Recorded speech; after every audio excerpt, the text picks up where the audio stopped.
Salut les EB5. Aujourd'hui, notre leçon est une leçon de conjugaison intitulée L'imparfait et le plus que parfait. On trouve cette leçon à la page 78 dans le livre unique de français, Vivre le français, et à la page 64 dans le cahier d'activité. Alors, pour commencer, on va commencer par un petit rappel sur l'imparfait, sa conjugaison et son emploi. L'imparfait est un temps simple du passé. Sa conjugaison est la même pour les trois groupes de verbes, c'est-à-dire pour les verbes du premier groupe, deuxième groupe et troisième groupe. Nous conjuguons le verbe au présent de l'indicatif avec la première personne du pluriel nous, et puis ensuite on efface la terminaison ONS et on ajoute les terminaisons de l'imparfait. Les terminaisons sont les suivants: AES, AES, AIT, IONS, IEZ, AIENT. Alors avec je, on a AIS, avec tu, AIS, avec il et elle, AIT. Avec nous, on a IONS, avec vous, IEZ, avec il, avec S, elle, avec S, AIENT. Alors, comme on a déjà dit, on doit conjuguer premièrement le verbe au présent avec nous, et puis ensuite on efface ONS et on ajoute la terminaison de l'imparfait. Exemple verbe avoir, ça devient nous avons. On efface ONS, et puis ensuite on prend le radical have et on ajoute les terminaisons de l'imparfait. Et ainsi de suite. Quelques exemples sur la conjugaison des verbes. Exemple verbe être, ça devient j'étais, tu étais, il était, IS, IS, AIT.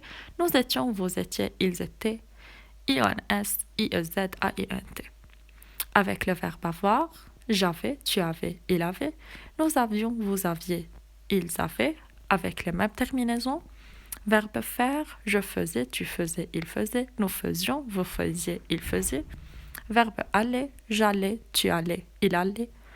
Nous allions, vous alliez, ils allaient. Et ainsi de suite avec la suite des verbes. Alors, pour récapituler un peu, l'imparfait est un temps du passé.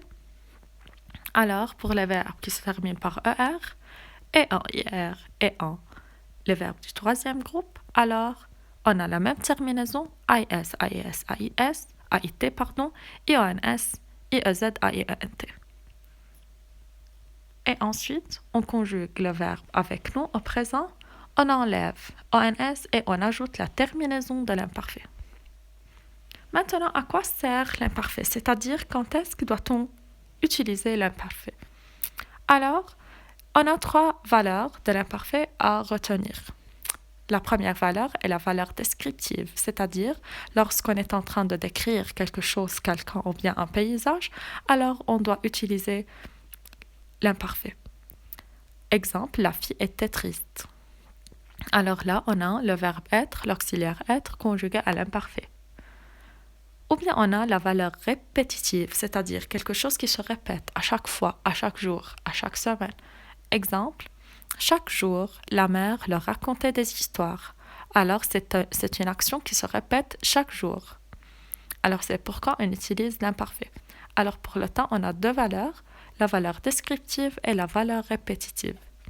Et finalement, la troisième action est une action longue, durable et inachevée, c'est-à-dire c'est une longue action durable dans le temps. Exemple, il vivait heureusement, alors c'est une action longue, prolongée dans le temps. On ne sait pas quand est-ce que l'action est-elle commencée et quand est-ce qu'elle va se terminer, alors c'est pourquoi on utilise l'imparfait. C'est une longue action. Maintenant,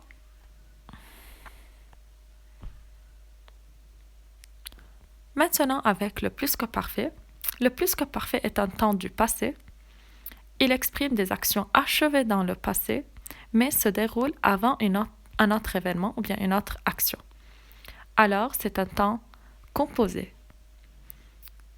Sa conjugaison, il se conjugue tout en utilisant l'auxiliaire être ou avoir à l'imparfait suivi du participe passé du verbe.